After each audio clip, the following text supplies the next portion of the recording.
in the democratic transition in Spain? Oh, because I was there. I grew up in the dictatorship, even when I was a college student, there was a dictatorship in Spain. The famous General Franco was still alive at the time, and I was involved in the resistance against the dictatorship. So I wanted to study this in retrospect later on.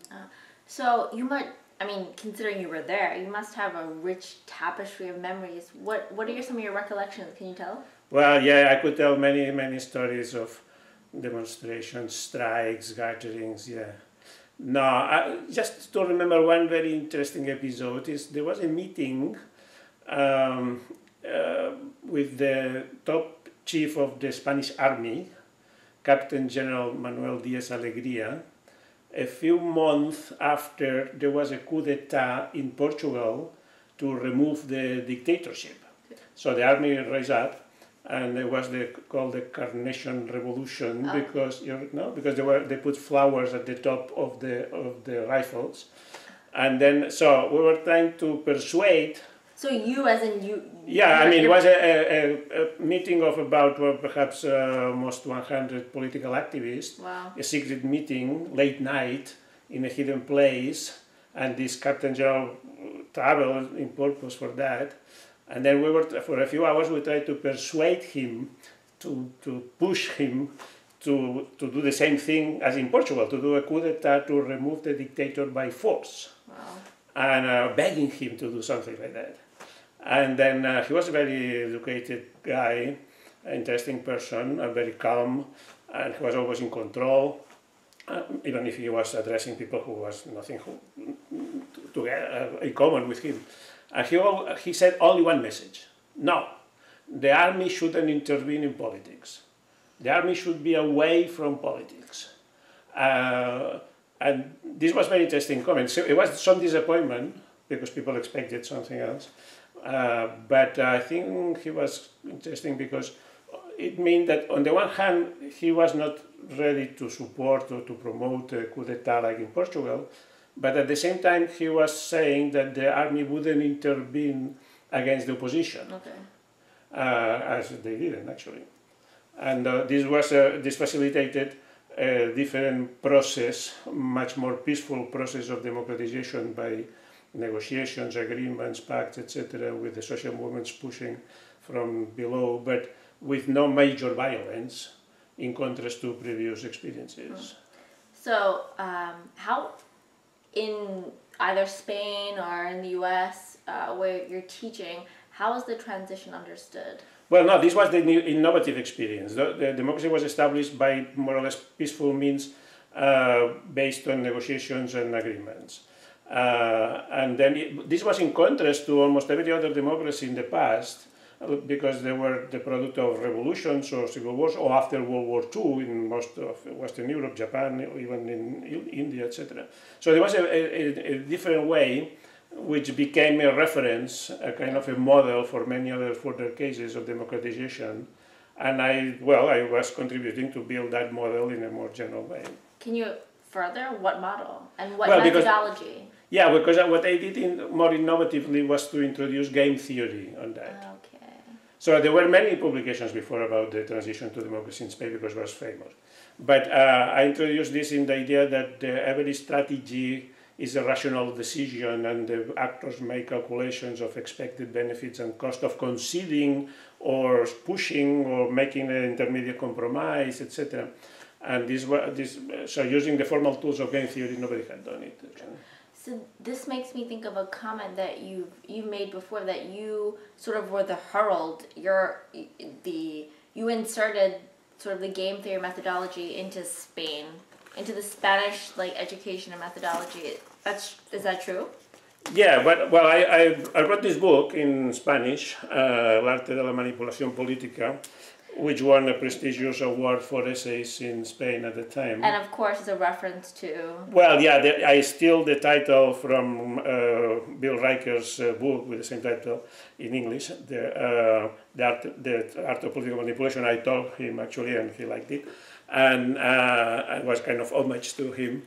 And then I got a lot of interviews, for instance, this one, in which I say that there were a few topics that still taboo in Spain, was the king, the reprisals against the former authoritarians.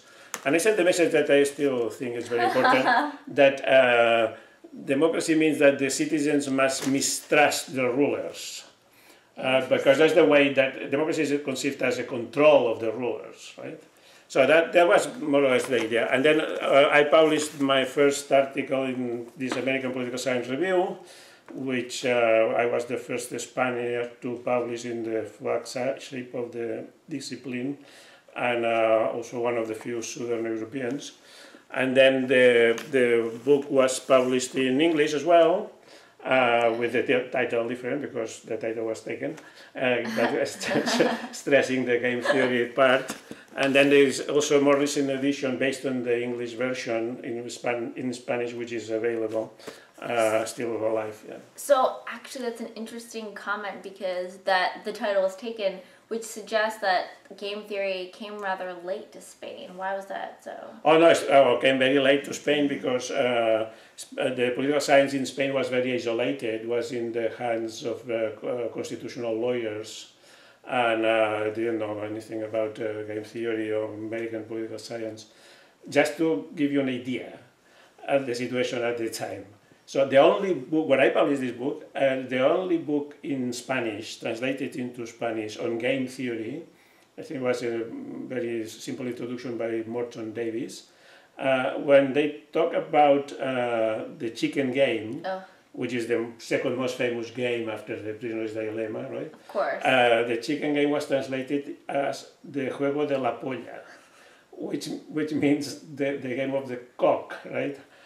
Which of course is a chicken, but it's also something else, right? Double entendre. And then, so I translated it a different way, juego del gallina, which is also a hens, but also in Spanish means a coward, which is exactly what the chicken means, right? The chicken game means. And then from that moment on, there were many other publications afterwards, was in Spanish, translating books from English, and so economists did a lot of game theory as well. And this juego de gallina was always used from that moment on.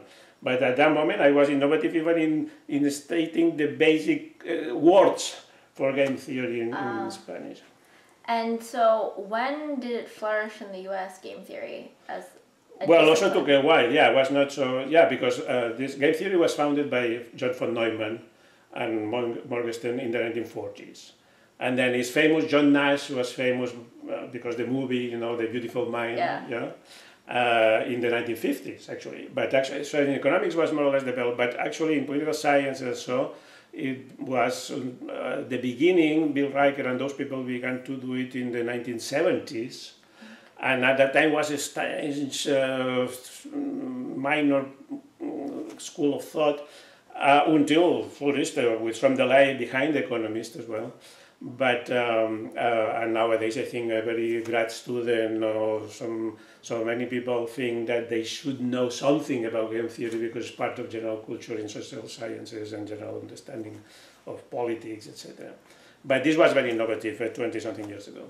Well, for the benefit of hearing this again and for anyone else listening, it makes me think of your pop culture example of Back to the Chicken Game of James Dean in what's the film when they go head to head with Rebel Without a Cause. Rebel Without a Cause. Yeah, because the chicken game was a game that the teenagers played, and that way it was a kind of challenge to be daring or to be coward, and this is more or less the situations in which the game is modeled. And then so there's a mutual challenge, for instance, between some rulers and the opposition, who's going to win, but the danger is like in the game that they can go out to the cliff and die, like in a civil war, and that they may prefer to make a negotiation in order to prevent, or at least some of them may concede more than the others in order to prevent this clash. This was my idea of the possible agreements, transitions by agreements instead of transitions by civil war or by